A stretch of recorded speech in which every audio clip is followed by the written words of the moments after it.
ஏக இறைவனின் சாந்தியும் சமாதானமும் நம் அனைவரின் மீதும் உண்டாவதாக. எல்லா புகழும் இறைவன் ஒருவனுக்கே. நம்ம தொடர்ந்து போர் நிலவரங்களை பார்த்துட்டு இருக்கோம். இப்ப காசாக்குள்ளேயும் வெளியும் என்ன நடந்திருக்குது அப்படின்னு பார்க்கலாம். கொடூரமான தாக்குதல் இன்னைக்கும் நடந்திருக்குது. கூலிக்கு ஆள்களை எல்லாம் காசுக்கு வாங்கிட்டு வந்து காசாக்குள்ள உள்ள விட்டு தாக்குதல் எல்லாம் நடத்த சொல்லியிருக்காங்க. இன்னும் ஏராளமான விஷயம் இருக்கு. ஒரு தொகுப்பாக பார்க்கலாம். மறக்காம சப்ஸ்கிரைப் பண்ணிக்கோங்க. முதல்ல காசாவுடைய நிலவரம் எப்படி இருக்குன்னு பார்க்கலாம். கடந்த 24 மணி நேரத்துல மட்டுமே 80 பேர் உயிரிழந்திருக்காங்க. இதோட 39,000 தொற்றுக்கு உயிரிழந்தவங்களுடைய எண்ணிக்கையானது. இந்த கடந்த 3 நாட்களாக பார்த்தா மவாசி கேம்ப்ல தாக்குதல் தைரல் பலால தாக்குதல் நடத்தினாங்க. இப்ப நுசைராத்துல கடுமையான தாக்குதல் நடத்திட்டு இருக்காங்க. குறி வச்சு என்ன பண்ணிட்டு இருக்காங்கன்னா பொதுமக்கள் இருக்கக்கூடிய முகாம்களையே தாக்கி கொண்டிருக்காங்க. அதுலயும் மிக முக்கியமாக அமெரிக்காவில இப்ப எலெக்ஷன் வரனால அவர்கள் எதையாவது ஒண்ணு இந்த இஸ்ரேல் காசா போர்ல பண்ணி அது மூலமாக ஆட்சி அமைத்து கொள்ளணும்னு சொல்லிதான் ஒரு பக்கம் ஜோ பைடனும் இன்னொரு பக்கம் ட்ரம்ப்பும் நினைத்து கொண்டே இருக்கிறாங்க. இந்த தாக்குதல் எல்லாம் கூட எதை சுட்டி காட்டுதுன்னு பார்த்தா அங்க எதையாவது ஒண்ணு சாதிச்சோன்னு காட்டணும் அப்படிங்கிறதுக்காகவே இப்ப ரொம்ப கொடூரமான தாக்குதலாக அங்க போய்கொண்டே இருக்குது. அதுலயும் பார்த்தா இப்ப பேட்டி கொடுத்திருக்கும் போது நாங்க எத்தனை ஆயிரம் பேர்த்த அழிச்சிட்டோம் தெரியுமா, இது எவ்வளவு பெரிய சாதனை தெரியுமா, இது எங்களுடைய வெற்றின்னு சொல்லிட்டு பெருமையா அறிவிச்சிருக்காங்க. ஆனா அதெல்லாம் பார்த்தா வெறும் பொதுமக்கள். இவங்க அழித்தது யாருமே ஹமாஸ் கிடையாது. அதுலயும் 15,000 ஹமாஸை நாங்க அழித்திட்டோம்னு சொல்றாங்க. போன வாரமே இவங்க 20,000 தாண்டி சொல்லிட்டு இருந்தாங்க ஹமாஸை. ஆனா இப்ப 15,000 சொல்றாங்க. போன வாரமே 20,000 பேர்த்த கொண்டுட்டேன்னு சொல்றவங்க இந்த வாரம் 15,000 மாத்தி சொல்லி வச்சிருக்காங்க. அந்த அளவுக்கு இவங்க ஒன்னாதானே கணக்கு வச்சுக்க முடியும். எதையாவது ஒரு நம்பரை சொல்லலாம்னு சொல்லிட்டு மாசத்துக்கு இத்தனாயிரம் பேருன்னு சொல்லிட்டு கூட்டி கூட்டி வச்சுக்கிறாங்க இவங்களே. அதுல பார்க்கும்போது 15,000 பேர்த்த நாங்க கொண்டுட்டோம், இந்த அல் மவாசி கேம்ப்ல நாங்க எவ்வளவு சக்சஸ்ஃபுல்லா தாக்குதல் நடத்தினோம்லாம் பேசுறாங்க.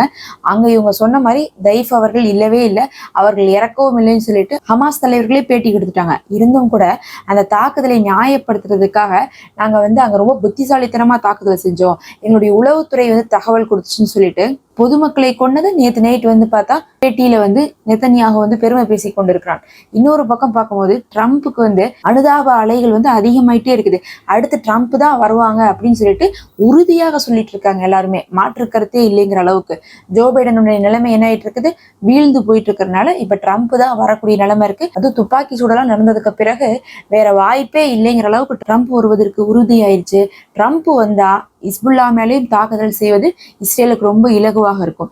ஏன்னா இஸ்புல்லாவை தாக்கணும்னா ட்ரம்ப் மாதிரி ஒரு ஆள் இருக்கும் போது அது சாத்தியம்னு சொல்லி ட்ரம்ப்புடைய வருகையை தான் இஸ்ரேல் எதிர்பார்த்துட்டு இருக்காங்க. அதுலயும் இன்னைக்கு இஸ்ரேலுடைய தேசிய பாதுகாப்பு கவுன்சிலுடைய தலைவராக இருக்கக்கூடிய மேர் பின் சவான் அப்படின்னு சொல்லக்கூடிய ஒரு நபர் பேட்டி அளித்திருக்காங்க.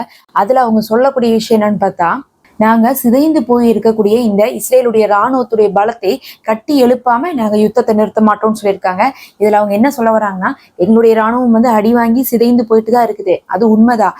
ஆனா திரும்பி அவங்களெல்லாம் ஃபார்மை கொண்டு வருவோம் இந்த போர்ல, அதுக்கப்புறம் தான் இந்த போர் நிறுத்தமே வரும் அப்படின்னு அவங்க சொல்றதுக்கு காரணம் இப்பவே முடிச்சா அது கேவலமாவும் அசிங்கமாவும் போயிடும். எல்லாத்துக்கு முன்னாடியுமே இஸ்ரேல் ராணுவம் தோத்த மாதிரி ஆயிரும். என்னதான் இவர்களுடைய ஊடகத்துல பொய் சொல்லிட்டு இருந்தாலும் சரி, இவங்க சொல்லும் போது என்ன சொல்றாங்க, சிதைந்து போன இராணுவத்தை மீண்டும் கட்டி எழுப்புவோங்கிறாங்க. ஜெயிச்சிட்டு இருக்கவங்க எதுக்கு சிதைந்து போயிருக்கணும், தோத்துட்டு இருக்கவங்க தான் சிதைந்து போயிருப்பாங்க. இவங்க தோத்துட்டு தான் இருக்கிறாங்கன்னு சொல்லிட்டு இவங்க பேசக்கூடிய அந்த வார்த்தையிலேயே அந்த உளறலையே நம்ம கண்டுபிடிச்சுக்கலாம். தானா வாயை கொடுத்து வச்சிருக்காங்க. அதை கட்டி எழுப்புவோம்னு சொல்றது மூலமாக தலைவர்களை அது ஒரு 5 பேர்த்தையாவது ஒரு தலைவர்களை கொன்னா மட்டும்தான் இவங்க எதையாவது ஒரு சாதனையா காமிச்சிட்டு நிறுத்திக்க முடியும். எத்தனாயிரம் பொதுமக்களை கொன்னாலும் இவங்க சொல்லிக்கிறாங்க நாங்க அமாசை கொண்டுட்டு. ஆனா உலக மக்களை இன்னைக்கு பார்த்துட்டு இருக்காங்க அப்படிங்கறதுக்காக யஹ்யா சின்வார் ஆகட்டும், முகமது தைஃப், இஸ்மாயில் ஹனியா, ஒசாமா அம்தான், இந்த மாதிரி முக்கியமான தலைவர்களை தான் இப்ப இவங்க என்ன பண்றாங்க, கொல்றதுக்கான முயற்சியில இருக்காங்க. அதுவரை போரை நிறுத்த மாட்டோம் அப்படிங்கிறதை அவர்கள் தெளிவா சொல்றாங்க. இப்ப அப்படி ஒரு சிக்கல் இஸ்ரேலுக்கு ஏற்பட்டிருக்கு.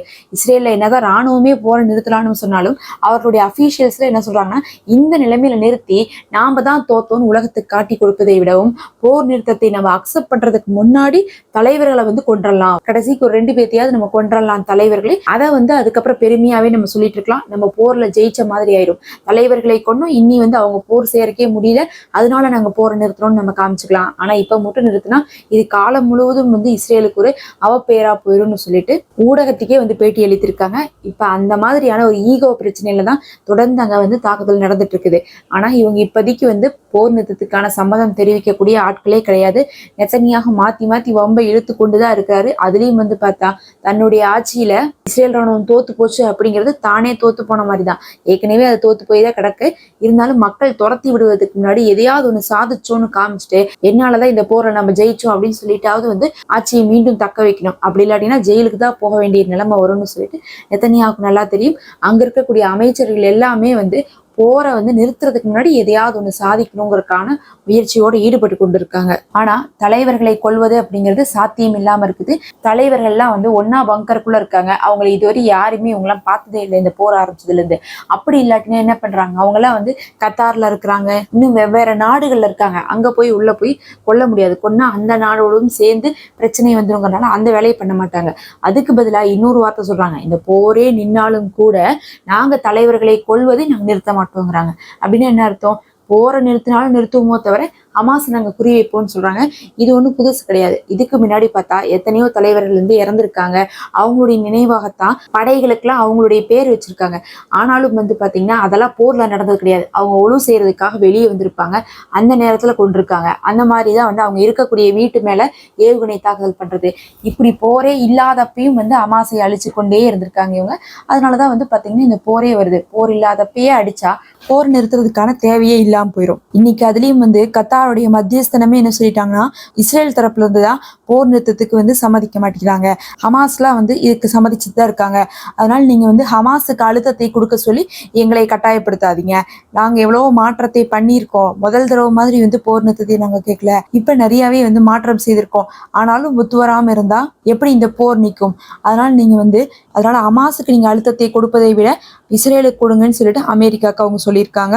இப்ப இஸ்ரேலும் வந்து வர வர ஒத்துக்கிட்டு தான் இருக்கிறாங்க. என்ன சொல்றாங்கன்னா, அமெரிக்கா வந்து எலெக்ஷன் வருது அப்படிங்கறதுனால ஜோ பைடன் வந்து போரை நிறுத்திடுறோம், எப்படியாவது தற்காலிகமாக, அதன் மூலமாகவாது தனக்கு வந்து ஓட்டு சேரும்னு சொல்லிட்டு நினைச்சிட்டு இருக்காரு.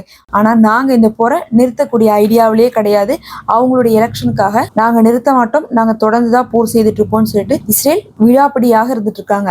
அடுத்து இப்ப 2 நாட்களாக பார்க்கும்போது ரெட் கிரசன்ட்ல இருக்கக்கூடியவங்க, UNRWA இருக்கக்கூடியவங்க, மீட்பு பணியில இருக்கிறவங்க எல்லாம் வந்து இஸ்ரேல் வந்து சுட்டு கொண்டாங்க. அதனுடைய பின்னணி என்னவா இருந்துச்சுன்னு சொல்லிட்டு இன்னைக்கு கண்டுபிடிச்சிருக்காங்க. இவங்க வந்து பார்த்தா குவாட் கேப்டர் அப்படின்னு சொல்லக்கூடிய ஒரு வகையான ஆள் இல்லாத ட்ரோனை வந்து இப்போது இஸ்ரேல் களமிறக்கியிருக்காங்க. அதுல வந்து பாத்தீங்கன்னா 6 முனையில இருந்துமே சுத்தி முத்தி வந்து 360 டிகிரிக்குமே வந்து தாக்குதல் செய்யறதுக்கான, அதுல வந்து பார்த்தா எலக்ட்ரிக் கன்னும் இருக்கும், அதே மாதிரி வந்து ஏவுகணை தாக்குதல் பண்றதுக்கும் வந்து எல்லா சௌரியம் இருக்கும். அந்த ட்ரோனை அனுப்பி விட்டாவே போதும், அது மேல இருந்து பார்த்து அங்கிருந்தே வந்து என்ன ஆயிரும், ஆட்களை நோக்கி வந்து ஷூட் பண்ணும். இப்படி ஒரு குவாட் கேப்டர் அப்படின்னு சொல்லக்கூடிய ஒரு ட்ரோனை வந்து இறக்கியிருக்காங்க. அது மூலமாக என்ன பண்ணியிருக்காங்கன்னா, அல் மவாசி கேம்ப்ல அங்க இருக்கக்கூடிய மக்களை எல்லாம் மீட் எடுத்துட்டு இருந்த UNRWAவும் அதே மாதிரி ரெட் கிரசன்டையும் வந்து வானத்துல இருந்து அந்த குவாட் கேப்டர் வச்சு இவங்க கேமரா மூலியமாக பார்த்து ஆப்ரேட் பண்ணி அவர்களை எல்லாம் வந்து சுட்டு கொண்டிருக்காங்க. இப்ப எல்லாம் மீட்பு பணியில ஈடுபடக்கூடியவர்களையும் ஈடுபடக்கூடாதுன்னு சொல்லிட்டு சுடக்கூடிய வேலையில இப்ப இஸ்ரேல் ராணுவம் ஈடுபட்டு கொண்டு இருக்கிறாங்க. அதுலயும் இந்த ட்ரோன் வந்தாவே சத்தமே கேட்காதாமா. அதனால வந்து ட்ரோன் மேல பறக்குது, அது வந்து நம்மளை குறி வைக்குது அப்படிங்கறது கூட தெரியாம அங்க மக்கள் இறந்து போறாங்க. அப்படி இல்லாட்டினா சத்தம் வந்தாவே இவர்கள் வந்து என்ன பண்றாங்க, தாக்குதல் செய்ய போறாங்கன்னு சொல்லிட்டு ஓடிடுவாங்க, ஒளிஞ்சிருவாங்க. அதுக்கு கூட வாய்ப்பு இல்லாம அங்க இருக்கக்கூடிய மக்கள் இறந்து கொண்டிருக்காங்க. அதோடு சேர்த்து இன்னைக்கு வெஸ்ட் பேங்க்ல என்ன பண்ணிருக்காங்கன்னா, அல்மவாசி கேம்ப்ல வந்து தாக்குதல்லாம் செஞ்சு இறந்தாங்களே, அதற்காக வந்து என்ன பண்ணிருக்காங்க, கண்டனம் தெரிவிக்கக்கூடிய விதமாக ஜெனின் படை வந்து இன்னைக்கு இறங்கி இருக்காங்க, ஆர்ப்பாட்டம் செஞ்சிருக்காங்க, ரோட்லயே நின்று செஞ்சிருக்காங்க. யாருமே முகமடியில அணியில, முகத்தை பாக்குற மாதிரிதான் இருக்கு. அவங்க எல்லாம் வந்து பார்த்தா இன்னைக்கு அல்மவாசி கேம்புடைய தாக்குதலுக்கு எதிர்ப்பு தெரிவிச்சிருக்காங்க. அடுத்து தாக்குதல்ல பார்க்கும்போது காசாக்குள்ளே என்ன பண்ணியிருக்காங்கன்னா, தரைவழி தாக்குதலுக்கு கூலிப்படையை வந்து இப்போது இஸ்ரேல் அனுப்பியிருக்காங்க. கூலிப்படை அப்படிங்கிறது வந்து வெறும் காசுக்காக வந்து சண்டையை போட்டு காசு வாங்கிட்டு போயிடுவாங்க. அவங்கள வந்து இராணுவமாக வந்து கணக்கெடுத்து கொள்ள முடியாது.